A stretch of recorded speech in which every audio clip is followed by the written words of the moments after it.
नमस्कार मित्रों, एक बहुत प्यारी कहानी, रोमांचकारी कहानी, बहुत बहुमूल्य कहानी और ऐसी कहानी जिसको सुन करके आपको बहुत अद्भुत लगेगा, आप उत्साहित होंगे, आप सोच प्रेरित होंगे, आपको लगेगा कि मैं भी अपनी जिंदगी को बदल दूं। ऐसी कहानी को हम शुरू कर रहे हैं। मेरे साथ हैं श्री मनीष सिंह, और मनीष सिंह मथुरा से परिष्कार कॉलेज ऑफ ग्लोबल एक्सीलेंस में एडमिशन लेने के लिए आते हैं बीकॉम फर्स्ट ईयर में 2010 में। ये कहानी केवल 12 वर्ष पुरानी है। 12 वर्ष में जिंदगी कहां से कहां पहुंचती है, इसकी सुंदर कहानी को आप देखेंगे और इस कहानी को सुन करके आप खुद रोमांचित होंगे, प्रेरित होंगे, अपने आप को बदलना चाहेंगे। तो इस कहानी की शुरुआत ये हुई कि 2010 में मनीष, इनके फादर श्री प्रीतम सिंह, वे अपने बच्चे को बहुत अच्छे सपने के साथ किसी कॉलेज में दाखिल कराना चाह रहे थे। उन्होंने यूपी छोड़ा और यूपी छोड़ करके राजस्थान आए, राजस्थान में जयपुर आए और जयपुर में परिष्कार कॉलेज को ढूंढा और यहाँ पर बीकॉम पार्ट में एडमिशन करा दिया। उन दिनों हम लोग सीपीटी की तैयारी करा रहे थे बीकॉम फर्स्ट ईयर के बच्चों के साथ साथ। ये प्रीतम सिंह जी को भी बात पसंद आई और मनीष को तो आई। मनीष की आंखों में सपना था, सीए बनने का सपना था, और उस सीए बनने के सपने के साथ मनीष हमसे जुड़ गए।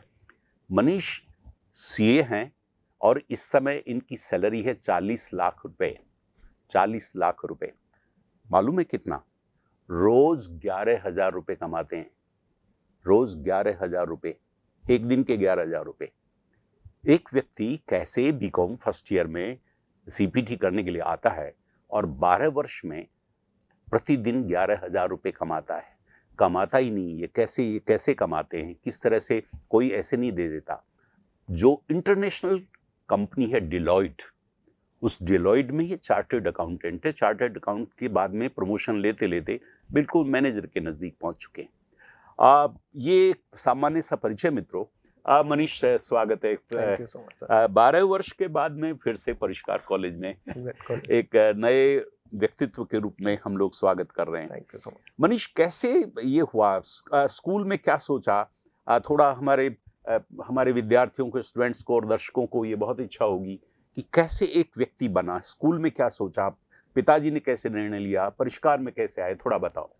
स्कूल जब था 12th में, तो कॉमर्स मेरे फैमिली में किसी और के पास नहीं थी। कॉमर्स और किसी के पास नहीं? जी नहीं, मेरे पिताजी के पास थी एंड देन आफ्टर मेरे पास थी। अच्छा। पूरी फैमिली में।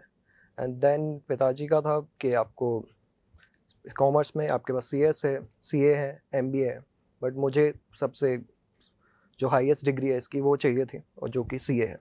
तो 12th में ही मैं अपना माइंड मेकअप कर चुका था कि मुझे सीए ही करना है और सबसे ऊंची डिग्री लेनी है विद ग्रेड्स।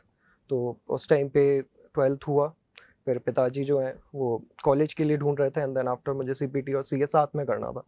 तो उन्हें ऐसा चाहिए था कि आपके बीकॉम में भी अच्छे मार्क्स हों एंड देन आप सीए भी साथ में करते रहें।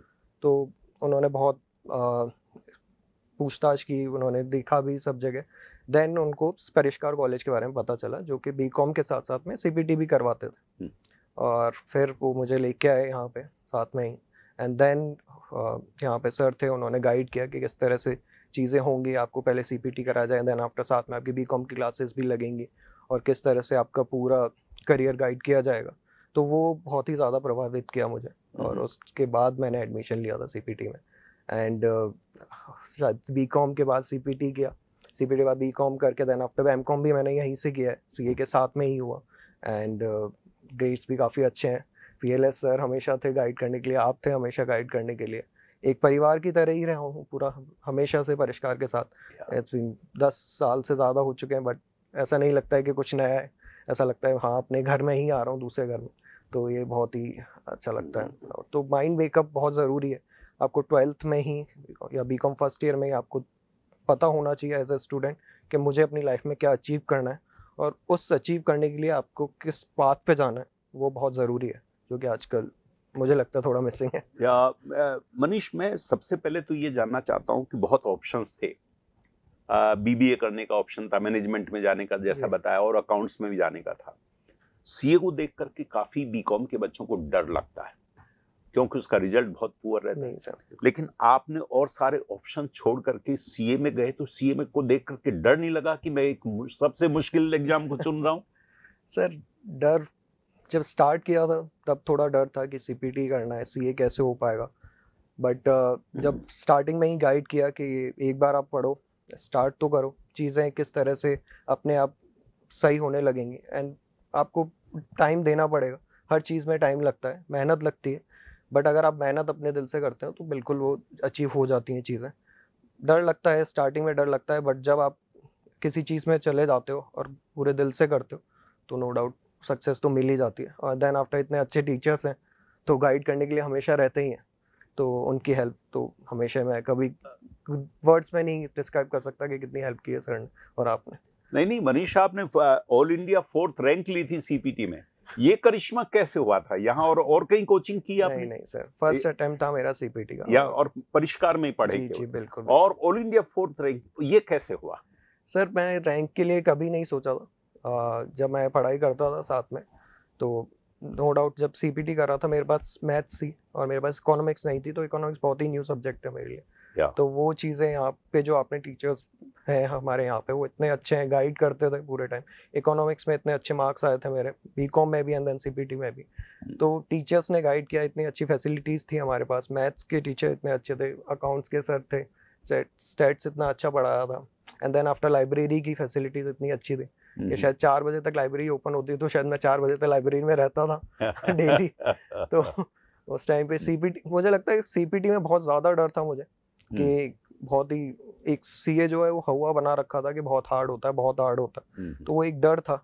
एंड देन जब टीचर्स ने इतना गाइड किया और जो भी क्वेरीज होती थी, जो भी कोई भी कंसर्न है, तो वो सर के पास आते थे, किसी भी सर के पास जाएं वो हमेशा अवेलेबल होते थे। इवन तो अगर हम कॉलेज भी नहीं है, अगर छुट्टी है या कहीं और है, तो कॉल करके अगर सर से पूछें तो वो हमेशा अवेलेबल है क्वेरीज के लिए। तो ये बहुत ही अच्छी चीज़ हुई। और देन जो एग्ज़ाम हुआ, एक्सपेक्ट नहीं कर रहा था, नो डाउट काफ़ी अच्छा गया था मेरा paper, but I was not expecting कि मेरी 4th रैंक आ जाएगी। आई वाज जस्ट लाइक कि हाँ मैं पास हो जाऊंगा इजीली, मुझे कोई इशू नहीं होगा, क्योंकि मैंने एग्जाम जो है वो बहुत जल्दी जल्दी कर लिए थे। अकाउंट्स एंड जो हुए थे वो 2-2 घंटे के होते थे, बट वो मेरे 1-1 घंटे में कंप्लीट हो चुके थे, बट आई वाजंट एक्सपेक्टिंग कि मेरी 4th रैंक आ जाएगी उस टाइम, एंड नो डाउट वो सरप्राइज था और एक अच्छा सरप्राइज था मेरे लिए भी।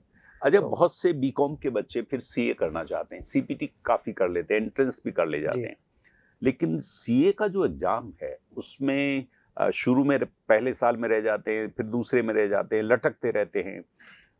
ये कुछ कहना चाहोगे उन बच्चों को, क्या कैसे क्लिक? आप 20.5 साल की उम्र में सीए हो गए? जी सर। 20.5 साल मित्रों, 20.5 साल क्या होता है? 20.5 साल में सीए हो गए और पहले ही अटेम्प्ट में सीए हो गए, ये कैसे हुआ? थोड़ा सा बताओगे बच्चों के लिए? सर मुझे जो लगता है वो एक फोकस मिस हो जाता है, फोकस की कमी है हमारे यहाँ पे।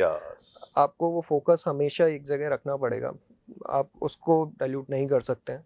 आपको अपना एम जो है आपके, वो गोल है, उसको पाने के लिए जो भी मेहनत है वो करनी पड़ेगी। आप ऐसा नहीं कर सकते कि ये अटेम्प्ट नहीं देंगे, नेक्स्ट दे देंगे। अगर ये आपके दिमाग में आ जाता है कि मेरे पास बहुत सारे अटेम्प्ट हैं, तो वो वहाँ पे इशू क्रिएट हो जाता है कि आप अपने गोल से हिल जाते हो, फिर आप और ऑप्शंस तलाशने लगते हो, जो कि सही नहीं है। हार्ड वर्क के साथ आपको फोकस रखना पड़ेगा, और फोकस के साथ आपको ये चीज़ें देखनी पड़ेंगी। एक होता है वर्क, एक होता है स्मार्ट वर्क। तो आपको स्मार्ट वर्क भी करना है साथ में कि मुझे कौन सी चीज़ें पढ़नी है, किस टाइम पे पढ़नी है, कितनी बार रिवीजन करना है, कितना टाइम देना है। अगर वो आपका टाइम टेबल फिक्स है और आपकी पूरी शेड्यूल फिक्स है दिन का, तो नो डाउट सीए ऐसा कोई हवा नहीं है, इजीली हो सकता है, बट फोकस रहना पड़ेगा और आपको टाइम तो देना ही पड़ेगा इसमें। अब मनीष, ये जो 17 वर्ष से लेकर के 16 वर्ष से लेकर 20 वर्ष की जो उम्र है, बड़ी नाजुक उम्र होती है, हार्मोन्स के चेंज होते हैं, अपोजिट सेक्स के प्रति अट्रैक्शन इसी उम्र में होता है, स्कूल की बंदिश से बच्चा फ्री होता है और वो सोचता है कि स्कूल से बाहर निकल करके अब तो कम से कम मैं मौज मस्ती करूं, तो कॉलेज को इस रूप में लेने लगता है। बहुत से तो बच्चे दुर्भाग्य से नशों के, आजकल तो बहुत ही ज़्यादा नशे की चपेट में आ जाते हैं। तो ये सारे लड़के लड़कियों के सारे चक्कर, मौज मस्ती के सारे चक्कर, इन सब को दरकिनार करके फोकस कैसे कर पाए? सर मुझे लगता है कि फोकस आपको ये देखना पड़ेगा कि जब मैं उस चीज़ को अचीव कर लूँगा तो उसके बाद क्या रिजल्ट्स होंगे मेरे साथ। मैं अपनी लाइफ को सीए बनने के बाद इमेजिन कर पाता था कि कितनी अच्छी हो सकती है, जो मैं अभी जी रहा हूँ उससे कितनी अच्छी और हो सकती है। और जो आसपास लोग हैं जो सीए हैं और जो अच्छे प्रोफेशन में उनकी लाइफ देखिए, आप उनसे इंस्पिरेशन लीजिए, अपने टीचर से इंस्पिरेशन लीजिए। वो बताएंगे आपको कि सीए करके आप किस किस फील्ड में जा सकते हैं, क्या क्या आपके पास अपॉर्चुनिटीज हैं और कितनी चीज़ें आप अलग कर सकते हैं और अपनी लाइफस्टाइल और अपने स्टेटस को कितना ऊपर कर सकते हो सिर्फ एक डिग्री के लिए। बट वो चीज़ें जब तक आपके दिमाग में नहीं आएंगी, अभी सर ये हो रहा है कि जो आजकल 16 से 20 साल के बच्चे बीकॉम के बाद वो सीधा जॉब के लिए चले जाते हैं, अर्ली जॉब के लिए, जो कि प्राइवेट जॉब्स या फिर 10 to 15,000, जो कि गलत है। उनको लॉन्ग टर्म करियर अपना देखना चाहिए कि हमें आगे चल के कैसी लाइफस्टाइल चाहिए, कैसे स्टेटस चाहिए, एंड देन सीए से रिलेटेड है तो आप दूसरे सीए से जो कि आपके कहीं भी हो सकते हैं, जैसे मेरी गली में, मैं अपनी गली वालों के लिए बहुत ही इंस्पिरेशन हूँ कि वो मुझसे इंस्पायर होते हैं, इवन दो चाहे कॉमर्स के हों या साइंस के हों, बट वो इंस्पायर होते हैं कि मेरे भैया ने इतना अच्छा काम किया है। तो आपके भी आसपास कोई भी ना कोई इंस्पिरेशन नहीं हो, और कोई नहीं तो आप अपने टीचर से इंस्पिरेशन लीजिए। बहुत अच्छा। वो आपको बताएंगे कि आप क्या क्या चीज़ें कर सकते हो। मौज मस्ती और उन चीज़ों के लिए बहुत टाइम है, और ट्रस्ट मी, आप सीए बनने के बाद और ज़्यादा मजे कर सकते हो अपनी लाइफ में। आप ज़्यादा इंजॉय करोगे सीए बनने के बाद में, बिकॉज आपके पास एक तरह से एक फाइनेंशियल स्टेबिलिटी भी होगी, एंड देन आफ्टर आपके पास एक स्टेटस भी होगा जो कि आपको सोसाइटी में बिल्कुल अलग दिखाएगा। इसका मतलब कि एक विवेक चाहिए, एक विजडम चाहिए कि आपको एंजॉयमेंट कब करना है। अगर आप 3, 4, 5 साल उसको पोस्टपोन कर देते हो तो फिर आप एक अच्छा करियर बना सकते हैं। बिल्कुल सर, 16 से 20 साल की जो एज है मेन, उसमें आपको माइंडसेट बनाना पड़ेगा कि मुझे अपनी लाइफ कैसी चाहिए।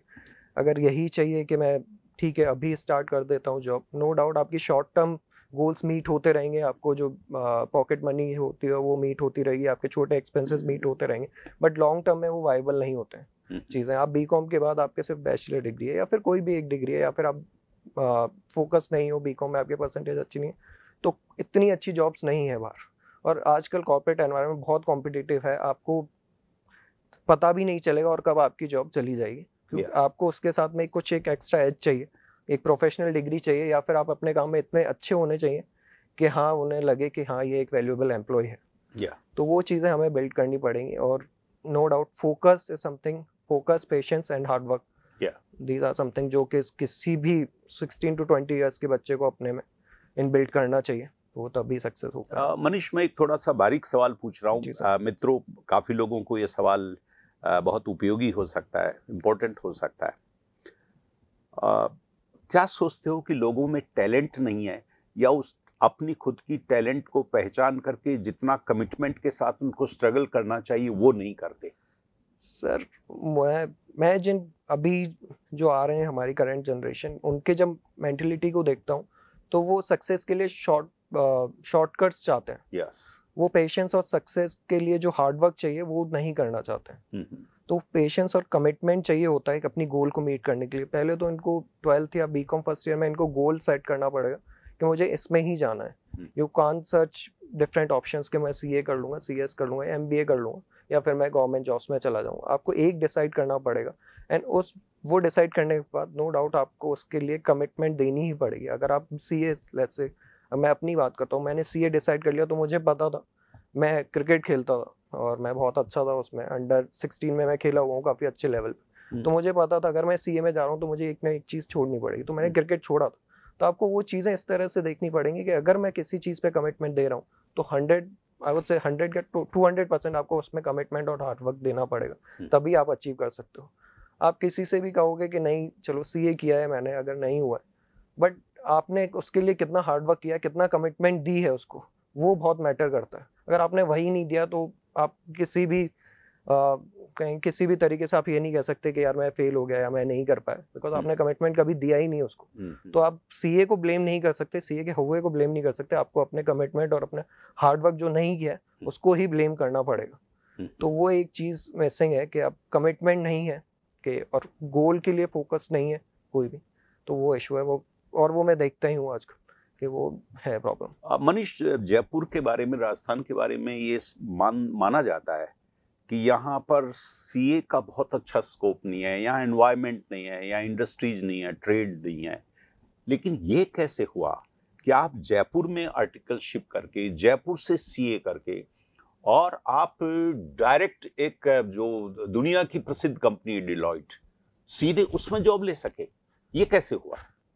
सर सीए किया था मैं यहाँ से, एंड किसी का सीए के लिए किसी का भी ड्रीम होता है कि टॉप 4 जो बिग 4 हैं उनमें किसी एक में जॉब ले सके। एंड देन नो डाउट मैं पहले सीपीटी में हिंदी मीडियम था और फिर इंग्लिश मीडियम में स्विच हुआ। हिंदी मीडियम थे? Yes sir. ओह, तो उसमें स्विच हुआ और नो डाउट कैसे इंटरव्यू देना है, कैसे प्रिपेयर करना है, कैसे आपकी स्टेज फियर को आपको दूर करना है, तो ये हमारे यहाँ की पर्सनैलिटी डेवलपमेंट क्लासेस से हुआ है, जो कि आज़ादी शो भी किया था हमने। अच्छा। तो उसमें भी था मैं। अच्छा। तो नो डाउट उन्होंने बहुत हेल्प की है उस चीज़ ने कि स्टेज फियर को, किसी इंटरव्यू फियर को कैसे दूर कर सकते हैं, वो बहुत मेन चीज़ होती है। एंड देन डेलॉयट का कहेंगे, मैं बिग 4 के लिए ही ट्राई कर रहा था, तो डेलॉयट का इंटरव्यू मेरे पास कॉल आया, एंड देन उनका इंटरव्यू शेड्यूल हुआ था, यहाँ मेरियट होटल था यहाँ पे, और मैं बहुत डरा हुआ था बिकॉज बिग 4 में फर्स्ट नंबर कंपनी है डेलॉयट, एंड मुझे सच प्रायर एक्सपीरियंस नहीं था डेलॉयट का कुछ भी, कि कैसे चलना है कैसे, क्योंकि उनकी मेथोडोलॉजी और उनकी स्टाइल ऑफ वर्क बहुत ही अलग है। तो वो चीज़ें डरे हुए थे, बट ये था कि हाँ मुझे सबसे बेस्ट देना है, मेरा 200% देना है, एंड जो होगा वो देख लेंगे, वो था।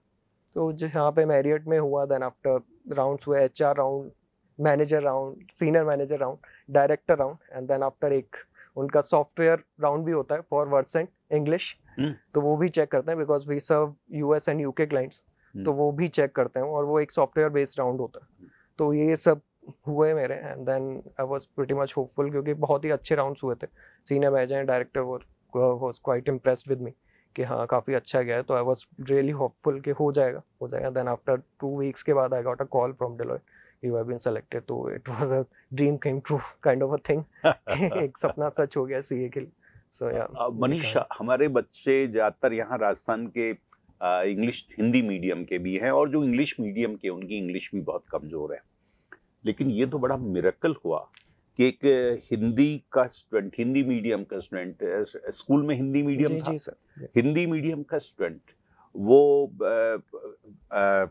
लिखता है, खैर लेकिन टेक्निकल पेपर होते हैं, लेकिन फिर भी इंग्लिश इतनी अच्छी नहीं होती, टेक्निकल तो होती है, लेकिन ये इंग्लिश का जो सफ़र है हिंदी से स्विच ओवर करके इंग्लिश का, ये स्ट्रगल कैसा रहा, और ये क्या हमारे और हिंदी वाले बच्चों के लिए पॉसिबल है क्या? ये सर मुझे लगता है कि हिंदी मीडियम जो है वो कोई भी लैंग्वेज सीख सकते हैं, इंग्लिश तो बहुत ही दूर की बात है।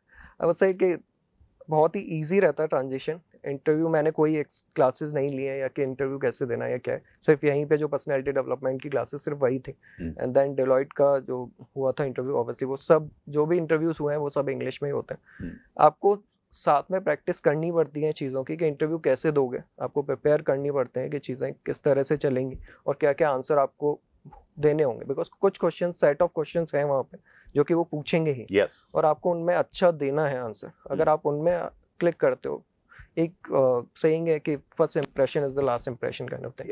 तो अगर आपने वो फर्स्ट इंप्रेशन काफ़ी अच्छा है तो उनका एक पर्सपेक्टिव बन जाता है कि हाँ दिस गाय और this girl can work for us and he or she has that zeal to learn and she has that commitment। तो वो चीज़ें आपको शो करनी पड़ती हैं। और रही बात इंग्लिश की, वो टाइम मैंने कोई सच एक्स्ट्रा क्लासेस नहीं ली, ना कुछ हुआ है, जस्ट के इंटरव्यू के एक्सपीरियंस से और अपने एक्सपीरियंस से ही सीखा है। और 3 साल का जो आर्टिकलशिप है मेरा, वो बहुत इंपॉर्टेंट रहा था, तो उसमें भी बहुत चीज़ें मैंने गेन की हैं, कैसे ईमेल लिखनी है, कैसे कॉर्पोरेट एनवायरनमेंट में आपको बात करनी है, किस तरह से आपको अपने प्रेजेंस लेनी है, क्योंकि कॉर्पोरेट प्रेजेंस भी बहुत इंपॉर्टेंट होती है, आपको विजिबिलिटी देनी होती है अपनी फ्लोर पे। तो वो सब चीज़ें सीखी हैं मैंने बड़ा इन कंपनी से जो मेरी आर्टिकलशिप फर्म थी। एंड देन डेलॉयट में आए, तो इंग्लिश मुझे नहीं लगता कोई अच्छे एक हुआ है, वो आप जैसे जैसे टाइम दोगे अपने आप को, तो आप अपने आप एक कॉन्फिडेंस चाहिए होता है। सबको इंग्लिश आती है उससे, सिर्फ वो एक बोलने का कॉन्फिडेंस चाहिए, तो वो जैसे जैसे आप प्रैक्टिस करोगे वो कॉन्फिडेंस आता रहता है। तो हिंदी मीडियम या इंग्लिश मीडियम कुछ भी ऐसा डिफरेंस नहीं है किसी भी कॉर्पोरेट के लिए। देखो, एक बहुत प्यारी जर्नी आपके पास है, हिंदी मीडियम से कॉमर्स और उसके बाद सीपीटी, फिर सीए करके और फिर डेलॉयट में जाने का, बीच में और किसी कंपनी में काम करने का एक्सपीरियंस भी नहीं है, डायरेक्ट डेलॉयट में जाते हो। डेलॉयट एक इंटरनेशनल कंपनी है जिसके पास में इंटरनेशनल काम करने की कल्चर है, उसका पूरा ग्लोबल व्यू है, उसके पास में सेंस ऑफ एक्सेलेंस है कि बस क्वालिटी के साथ ही काम करना है। तो डेलॉयट में जाने के बाद किस तरह के काम करने की सोच में, काम करने की स्टाइल में, वर्कमैनशिप में किस तरह के चेंजेस आपकी पर्सनैलिटी में आए? आई वुड से वर्क कल्चर काफ़ी डिफरेंट है सब कॉर्पोरेट्स का, और ये जो यूएस और यूके की कंपनीज जो यहाँ पे वर्क कर रही हैं उनका वर्क कल्चर बहुत ही डिफरेंट है इंडियन कल्चर से। बट आप जब एक बार ज्वाइन करते हो तो यू गेट टू नो कि बहुत ही ईजी गोइंग है। आपको जैसे जैसे कॉर्पोरेट का एक्सपीरियंस होता जाएगा आप अपने आप समझने लगोगे कि मुझे क्या चीज़ें कहनी है और किस टाइम पे कहनी है और कैसे कन्वे करनी है चीज़ें। तो वो आपको कॉर्पोरेट एनवायरनमेंट में जाके पता चलता है। और एक चीज़ जो सीए में हम मिस कर देते हैं, 3 साल की आर्टिकलशिप जो कि सीरियस लेनी चाहिए, बस वो आपको एक कॉर्पोरेट कल्चर का टेस्ट देती है कि आपको किस तरह से प्रेजेंस रहना है, किस तरह से कन्वे करनी है चीज़ें। अगर कुछ चीज़ें if things are not going right for you तो किस तरह से चीज़ें संभालनी है। तो अगर वो चीज़ें आप 3 साल में कर लेते हो तो आपके लिए एक इस तरह की कॉर्पोरेट कल्चर में ढलना बहुत ईजी होता है। बिकॉज नो डाउट सबका स्टाइल, सबका वर्क कल्चर, सबका कॉर्पोरेट एनवायरनमेंट अलग है, बट जो मेन वर्क एथिक्स है वो सेम है कि किस तरह से काम किया जाएगा, क्या होगा, एंड किस तरह से कन्वे करनी है चीज़ें। कुछ अगर things are not going right तो किस तरह से चीज़ें संभालनी है, वो सिमिलर है। तो मुझे लगा 3 साल की जो आर्टिकलशिप ने बहुत मुझे हेल्प की। एंड देन आफ्टर जो पर्सनैलिटी डेवलपमेंट जो यहाँ पे क्लासेस हुई उन्होंने भी काफ़ी हेल्प की है कि आप किस तरह से आपकी प्रेजेंस रहती है फ्लोर पे, और क्या आपको अपने मैनेजर से कन्वे करना है, कैसे चीज़ें आपको यूके टीम से कन्वे करनी है, वो सब चीज़ें आप सीखते हो उसमें। पर्सनैलिटी डेवलपमेंट के साथ ऑब्वियसली आपका एक्सपीरियंस भी आता है, 3 साल का आर्टिकलशिप हुई है, एंड देन आफ्टर डिलॉयट भी आपको ट्रेनिंग्स वगैरह देता है। तो वो सब चीज़ें कोप अप होके एक्सपीरियंस के साथ वो टाइम टू टाइम होता जाता है। मनीष, वैसे आपने काफ़ी बातें कह दी हैं, लेकिन फिर भी हमारे यूथ को जिसको कॉलेज में आना है, पढ़ना है और कॉर्पोरेट के लिए तैयार होना है, तो कौन कौन सी चीज़ों पे ज़्यादा उनको कहो कि नहीं इन चीज़ों पे थोड़ा फोकस करो ताकि तुम कॉर्पोरेट कल्चर में काम करने के लिए तैयार हो जाओ? अगर सीए स्पेसिफिक जाते हैं तो प्लीज़ अपनी 3 साल की ट्रेनिंग जो है वो बहुत ही ज़्यादा सीरियस लेनी है, बिकॉज वो एक आपको कॉर्पोरेट कल्चर का टेस्ट देती है। एंड देन आफ्टर आपको अपने ऊपर काम करना है कि आपको पता रहता है कि आप किस चीज़ में गलत जा रहे हो। ईमेल राइटिंग्स वगैरह हैं या फिर आपकी कॉर्पोरेट प्रेजेंस है किस तरह की है, आपकी वे ऑफ टॉकिंग किस टाइप की है, आप किस तरह से अपने आप को एक्सप्रेस करते हो, वो सब चीज़ें आपको अपने आप को एनालाइज करना पड़ेगा टाइम टू टाइम। वो चीज़ें आपको साथ साथ में करनी पड़ेंगी। अगर बीकॉम के साथ हमारे यहाँ तो सबसे अच्छा है परिष्कार में कि पर्सनैलिटी डेवलपमेंट होते हैं, क्लासेस हो रही हैं तो उनको पता होता है कि किस चीज़ों पे और कहाँ वर्क करना है।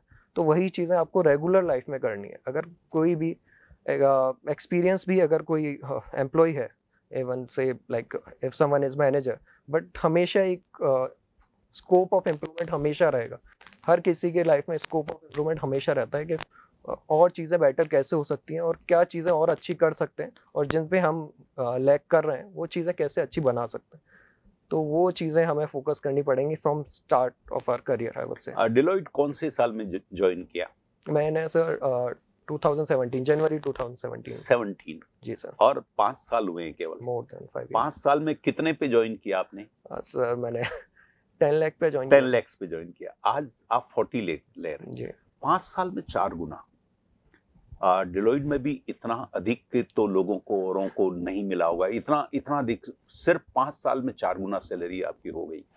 क्या खास एक्स्ट्राऑर्डिनरी बातें आप में है मनीष, जिसकी वजह से ये इतनी शानदार प्रोग्रेस, शानदार इंक्रीमेंट आप में हुआ, जो हमारे यूथ को जानना चाहिए कि यस वो कौन सी चीजें जो आप अपने भीतर से निकालो और 4 साल में 5 साल में 4 गुना अपने आप को कर दो? सर कमिटमेंट, आई वुड से quality of work. Second thing, quality जब तक आपके पास नहीं है, टेक्निकल स्किल्स हैं आपके पास बट आप क्वालिटी डिलीवर नहीं कर पा रहे हो तो ऑब्वियसली वो किसी काम की नहीं है। तो आपको क्वालिटी एंड कमिटमेंट में ही फोकस रहना चाहिए। And then after smart work and the uniqueness in the sense कि आप टेबल पे क्या अलग चीज़ लेके आ रहे हो जो कि उस ग्रुप में या आपके जो कॉम्पिटिटिव ग्रुप है उसमें नहीं है। बहुत अच्छा। तो वो चीज़ें आपको वर्क करते रहना पड़ेगा अपने आप पे। आप ऐसा नहीं कर सकते जैसा चल रहा है वैसा चलेगा, ऐसा नहीं होता है। कॉर्पोरेट एनवायरनमेंट बहुत कॉम्पिटिटिव है और जब तक आप अपनी यूनिकनेस या अपनी कंट्रीब्यूशन उस टीम को नहीं दिखाओगे कि हाँ ये चीज़ें मैंने की हैं, ये लास्ट ईयर इस तरह से होती थी, इस ईयर मैंने ये चीज़ें कंट्रीब्यूट और की हैं और ये चीज़ें नेक्स्ट ईयर मैं करना चाह रहा हूँ, अगर आप मुझे ये पावर्स देते हो, तो वो चीज़ें उनको दिखती हैं। आपका कंट्रीब्यूशन उन्हें दिखेगा जब तक आप यूनिक हो तब। तो आपको hard work, commitment and uniqueness तो लानी पड़ेगी और क्वालिटी तो समथिंग जो वर्क क्वालिटी है वो सुप्रीम लेवल होनी चाहिए, तभी कॉर्पोरेट में आप सरवाइव कर सकते हो। मनीष, अब आपके लिए एक बहुत अच्छी सूचना है, आपको बताई है कि परिष्कार कॉलेज अब ऑटोनोमस हो जी गया। सर। अभी तक हम लोग राजस्थान यूनिवर्सिटी के सिलेबस से उसी के साथ चल रहे थे, उसमें हम यूनिकनेस लाना बहुत मुश्किल था। अब तो हमारा एक कमिटमेंट हो गया है कि हर बच्चा यूनिक है, उसमें यूनिक टैलेंट है, उस यूनिक टैलेंट को पहचान करके उसको यूनिकनेस की ओर, इनोवेशन की ओर, क्रिएटिविटी की ओर हम ले जाना चाहते हैं। तो ये जो आपने जो बहुत वैल्यूएबल बात कही है कि आप अपने और दूसरे इस कॉम्पिटिटिव वर्ल्ड में, जब और दूसरे साथी भी आपके साथ काम कर रहे हैं, अगर आपने यूनिकनेस नहीं दिखाई तो फिर आप औरों से डिफरेंटली ग्रो नहीं कर पाओगे। तो इसी दिशा पर हमारा परिष्कार का अब फोकस बनेगा, या हम हमारे हर बच्चे को यूनिकनेस की ओर ले जाएंगे। ये बहुत अच्छी चीज़ है सर। ऑटोनोमस होने के बाद हम जो आप कोर्स हैं उनको अकॉर्डिंगली, जो इंडस्ट्री रिक्वायरमेंट्स हैं उनके अकॉर्डिंग हम ढाल सकते हैं। एंड देन आफ्टर जो इंडस्ट्री को आज चाहिए, मुझे नहीं लगता कि जो हमारी इतने सालों से चलते आ रहे हैं जो भी सेम टाइप की स्टडी मटेरियल, सेम टाइप के कोर्सेज वो अब रिक्वायर्ड हैं, वो से स्क्रैप हो चुके हैं फॉर द इंडस्ट्री। तो वो चीज़ें प्रैक्टिकल नॉलेज उनको देनी चाहिए। और मुझे लगता है ऑटोनोमस होने के बाद हमें, आपके पास वो पावर है कि आप इंडस्ट्री को वो जो रिक्वायरमेंट है वो हम पूरी कर पाएंगे शायद। Congratulations to you sir. या थैंक यू। एक डिलॉयट ने केवल आपको इंक्रीमेंट यही नहीं दिया, डिलॉयट ने आपको मानसी भी दी है। जी सर। वहीं पर मानसी वहीं काम करती थी। जी सर। जो अब आपकी जीवन संगिनी बन गई है, लाइफ पार्टनर बन गई है। लाइफ पार्टनर क्या, लाइफ लीडर है? Life leader. बिल्कुल सर, लाइफ लीडर। ये कैसे हुआ, कैसे मिलन हुआ? क्या हमारे यूथ को ये भी बात है, ये तो अभी से ढूंढने लगते हैं दुष्ट लेकिन तुमने थोड़ा सब्र रखा और जाकर के और फिर बाद में ढूंढा, ये कैसे हुआ ये सब?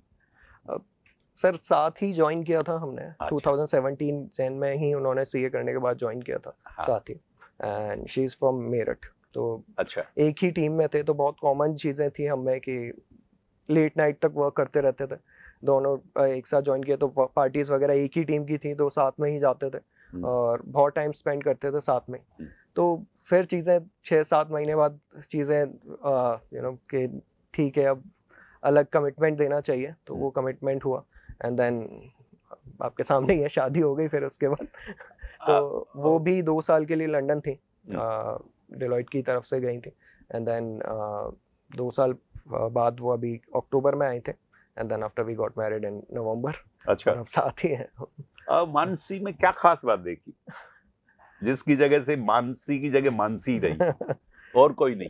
सर एक चीज़ है कि आपकी लाइफ में और आपके करियर में क्या कंट्रीब्यूट कर सकते हैं, आपको अंडरस्टैंडिंग पार्टनर एक बहुत ज़रूरी होता है। अगर सीए की जॉब है, आपको पता नहीं है क्योंकि लेट नाइट तक वर्क है, तो एक ऐसा पर्सन चाहिए आपको, ऐसा लाइफ पार्टनर चाहिए कि लॉन्ग टर्म तक और आपके साथ रहे और एक अंडरस्टैंडिंग हो कि हाँ उन्हें पता है कि क्या काम चल रहा है एंड कैसे वर्क करती हैं कॉर्पोरेट्स।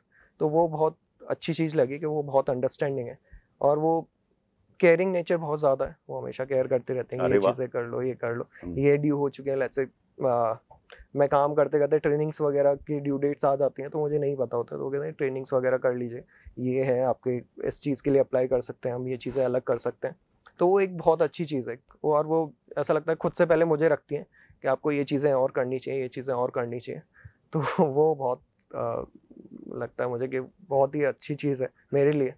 और एज अ वाइफ होने से पहले वो एक फ्रेंड है मेरी, तो वो मुझे बहुत ही अच्छे से समझती हैं मुझे क्या चीज़ें चाहिए, कैसे मैं काम करता हूँ और किस टाइम पे मुझे अकेलापन चाहिए कि मैं ठीक है मैं अपने जोन में हूँ, मैं सिर्फ काम पे फोकस करना चाहता हूँ। तो वो बहुत अंडरस्टैंडिंग है। तो उससे इस वजह से कि हाँ मुझे पता था कि यही है जिनसे मैं ज़िंदगी भर रह सकता हूँ साथ में, तो इस वजह से मानसी। बहुत अच्छा, बहुत अच्छा। तो लेकिन ये मामला इंटरकास्ट मैरिज का तो था और इसने झंझट तो पैदा किया होगा?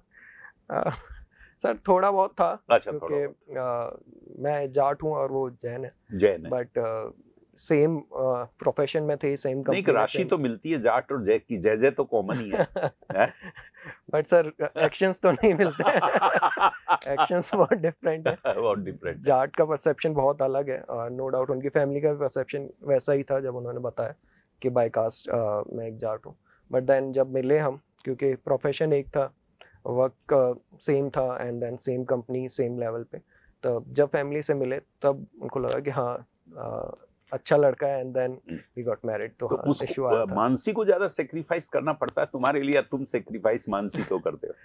सर ये तो आपको ही पता है कि शादी में दोनों तरफ से सेक्रीफाइस और एडजस्ट चलते हैं, तो एडजस्टमेंट तो दोनों को ही करने पड़ते हैं, अच्छा अच्छा। ऐसे ही चलती है लाइफ। तो ऐसा नहीं कि मानसी तुमको उड़ा ले गई एक तरह से?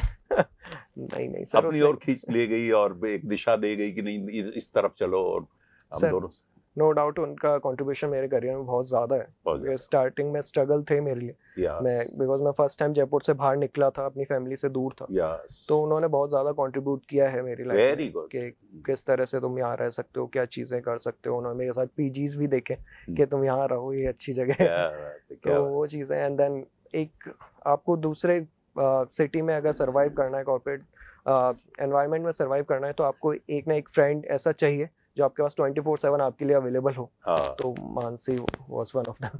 A great acknowledgement by a husband. She deserves that.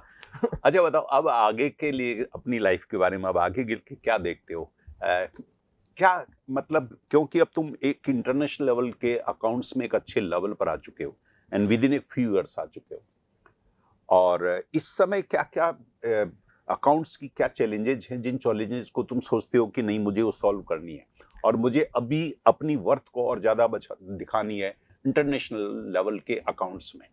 Sir अभी जैसे चल रहा है आपका ESG करके एक सब्जेक्ट है, वो बहुत ज़्यादा फोकस में है for international market, it's environment and social and governance. तो वो बहुत फोकस में है, तो I want to work on that more, because international market के लिए वो बहुत ही ज़्यादा फोकस एरियाज है। लेकिन वो तो बहुत सेंसिटिव एरिया भी है सर, एक तरफ बिजनेस है, दूसरी तरफ एनवायरनमेंट है, उनका कॉन्फ्लिक्ट है। यस सर, तो वही चीज़ है। तो एज अ ऑडिटर हमें एक अश्योरेंस देनी पड़ती है उन्हें कि जो चीज़ें या फिर जो भी इन्होंने कमिटमेंट्स दिए हैं towards environment, towards society, towards governance, company will be able to meet those. तो वो अश्योरेंस हमें देनी पड़ती है। तो उन चीज़ों पे काम करना बहुत ही से चैलेंजिंग है, और मुझे अच्छा भी लगता है। तो in the future I am looking forward to that. And then after अभी जो रिसेंट है उसमें आपका रशिया एंड यूक्रेन वॉर है, जिसका बहुत ज़्यादा इम्पैक्ट पड़ रहा है इंटरनेशनल ट्रेडिंग पे। तो उनका किसी भी एंटिटी और किसी भी हमारे क्लाइंट के लिए क्या इम्पैक्ट है, उनका कोई गोइंग कंसर्न तो इफेक्ट नहीं हो रहा है, वो सब चीज़ें हमें असेसमेंट करने पड़ते हैं। देन आफ्टर कोविड के बाद से इन चीज़ों के लिए भी प्रिपेयर रहना पड़ता है कि अगर कोई कोविड वापस हिट करता है तो आपकी ट्रेडिंग रिजल्ट्स किस तरह से इफेक्ट हो सकते हैं, आपके आपके बिजनेस किस तरह से इफेक्ट हो सकता है, प्रॉफिट्स कितने नीचे जा सकते हैं, एंड आपको कोई ऐसे मशीनरी वगैरह या फिर कोई न्यू परचेजेस तो नहीं करनी हो। तो वो सब चीज़ें बहुत अलग हो चुकी हैं पोस्ट कोविड। तो उन सब चीज़ों पे वर्क करना मुझे लगता है कि अब ज़्यादा अच्छा है, रादर दैन कि जो हम अभी तक जैसी ऑडिट करते आ रहे हैं। तो यार, और इस पे ही वर्क करना चाह रहा हूँ इंटरनेशनली। मनीष, मेरी तरफ से ये लास्ट क्वेश्चन होगा, तुम और अपनी तरफ से कमेंट करना चाहो। मैं तो ये पूछना चाहता हूँ कि आजकल का जो यूथ है, उसके बेचारे के बहुत स्ट्रगल है, जॉब का स्ट्रगल है उसके सामने, अपनी सोसाइटी में आइडेंटिटी का स्ट्रगल है, जो थोड़ा और बढ़ता जा रहा है, कंपटीशन बढ़ता जा रहा है। लेकिन इसके बावजूद अनेक प्रकार की नासमझी है, लापरवाहियाँ हैं, बहुत से आसानी से छोटे छोटे जॉब्स के साथ समझौते कर लेना है, और बहुत जल्दी सुविधाओं को भोग लेना है कि सुविधा में ज़्यादा एंजॉय कर लो और स्ट्रगल मत करो, कोई ख़ास बात नहीं, बहुत जल्दी आसानी से संतुष्ट हो जाना है। ये बहुत सी समस्याएं हमारे यूथ के लिए है। क्या कहना चाहोगे तुम, स्ट्रांगली क्या कहना चाहो कि नहीं ये काम मत करो, ये काम करो? जो फर्स्ट ऑफ ऑल के फैसिलिटीज़ आपको अच्छा बनाने के लिए दी गई हैं, आपकी पढ़ाई के लिए या फिर आपको एक अच्छा इंसान बनाने के लिए या फिर अपने एम को पाने के लिए दी गई हैं, तो उनका से मिस यूटिलाइज मत करो, कि उनको गलत तरीकों का यूज़ मत करो। आपको एम, जो आपके पेरेंट्स ने जो एम है आपके लिए जो सोचा हुआ है, उसके लिए फोकस रहो, उसके लिए कमिटमेंट दो, रादर देन कि जो आपकी फैसिलिटीज़ आपको दी हुई हैं उनको सिर्फ यूटिलाइज करते रहो गलत कामों के लिए। तो वो मत कीजिए, और अपने एक गोल आपको सेट करना पड़ेगा। अभी 12th या बीकॉम में आपको एक गोल सेट करना पड़ेगा, and you need to work towards that, कि हाँ यही मुझे अचीव करना है, और इस चीज़ के लिए आप इतने पेरेंट हमारे पास हैं, इतने इंस्पिरेशंस हैं हमारे पास, इतने टीचर्स हैं हमारे पास, उनसे कनेक्ट कीजिए कि सर मुझे ये चीज़ें अचीव करनी है, आप बताइए कि मैं क्या अलग कर सकता हूँ और क्या चीज़ें मैं अपने आप में इनबिल्ड कर सकता हूँ। मैं अभी यहाँ पे स्टैंड करता हूँ, आप मुझे बताइए कि मैं यहाँ तक कैसे जा सकता हूँ। आप वो गोल्स बनाइए। आप लॉन्ग टर्म एक गोल है, लेट्स से सीए करके मुझे इस कंपनी में जॉब करनी है, तो एक ही आपका लॉन्ग टर्म गोल है। आप शॉर्ट टर्म गोल्स बनाइए, मुझे सीपीटी इस टाइम तक कंप्लीट करके रखनी है, मुझे ये कोर्स इस अकॉर्डिंग करना ही पड़ेगा। एंड देन आफ्टर सीपीटी हुई, देन आप शॉर्ट टर्म गोल लगाइए, मुझे आईपीसी से इस टाइम तक कंप्लीट करनी है। तो you need to work towards that कि short term goals, and then after वो शॉर्ट टर्म गोल्स जैसे जैसे पूरे होंगे आपके, तो आपका लॉन्ग टर्म गोल अपने आप अचीव हो जाएगा। बहुत अच्छा। तो वो चीज़ें आपको ध्यान रखनी पड़ेंगी, but commitment, hard work and focus, these three things I would say कि आजकल के जनरेशन को ध्यान रखनी चाहिए, rather than कि सिर्फ मोबाइल वगैरह और सिर्फ घूमना। बिकॉज फैसिलिटीज अभी 2-3 साल आपको देंगे पेरेंट्स, एंड देन आफ्टर आपको एक प्राइवेट जॉब या फिर छोटी जॉब देखनी पड़ेगी, बिकॉज आपके खर्चे भी उसी अकॉर्डिंग बढ़ते हैं। तो आपको वो चीज़ें नहीं करनी है, आपको ये देखना है कि मैं 4 साल जब मेहनत कर लूँगा उसके बाद मेरी लाइफ क्या होगी। आप उसको इमेजिन करके अगर वर्क करेंगे तो मेरा अकॉर्डिंग उसके अलावा कोई इंस्पिरेशन हो ही नहीं सकती। मेरे लिए तो वही एक इंस्पिरेशन थी कि मैं सीए करने के बाद मैं क्या कर पाऊँ और कैसी मेरी लाइफस्टाइल होगी और कैसी चीज़ें हो सकती हैं मेरे लिए। तो वो मेरे लिए सबसे बड़ी इंस्पिरेशन थी। तो मैं वो चीज़ें अगर आप अपने अंदर इनबिल्ड करते हो तो नो डाउट कि आप अपना गोल पा लोगे और लाइफस्टाइल तो अच्छी होगी फिर उसके बाद। बहुत ही अच्छा लगा मनीष तुमसे बात करके बेटा। Thank you so much. और तुमने हमको गौरवान्वित किया, प्रीतम सिंह जी को गौरवान्वित किया अपने, और परिवार के लोगों को, अपनी माँ को गौरवान्वित किया तुमने। और हम सब गर्व करते हैं, जयपुर हम गर्व करते हैं। और जहाँ पर तुमने यहाँ पर इंटर्नशिप की है, बड़ा एन कंपनी को गौरवान्वित किया, ये सब सारे बहुत अच्छे काम किए। मैं सोचता हूँ कि कभी हम चाहेंगे कि मानसी और तुम्हारे साथ में, दोनों के साथ में हम इंटरव्यू करो। बिल्कुल, और मानसी को भी कहना हमारी ओर से कि हमने एक प्यारा बच्चा जो है मानसी को दिया है। राइट, प्रीतम सिंह जी और तुम्हारी माँ ने पाल पोस करके उनको दिया है, तो मानसी पर हमारा भी अधिकार है कि वो परिष्कार कॉलेज आए और आप दोनों बैठ करके आप दोनों के साथ फिर कभी बात करें। बिल्कुल sir. Thank you very much मित्रों, बहुत प्यारा, अच्छा लगा। और मैं सोचता हूँ कि आप मनीष सिंह से काफ़ी प्रेरित होंगे और अपनी ज़िंदगी को बहुत ऊंचाइयों पर ले जाएंगे। बहुत तुम्हारे मनीष, तुम्हारे उज्जवल भविष्य के लिए बहुत कामनाएं। Thank you so much. तुम हमेशा हमको गौरवान्वित करते रहो।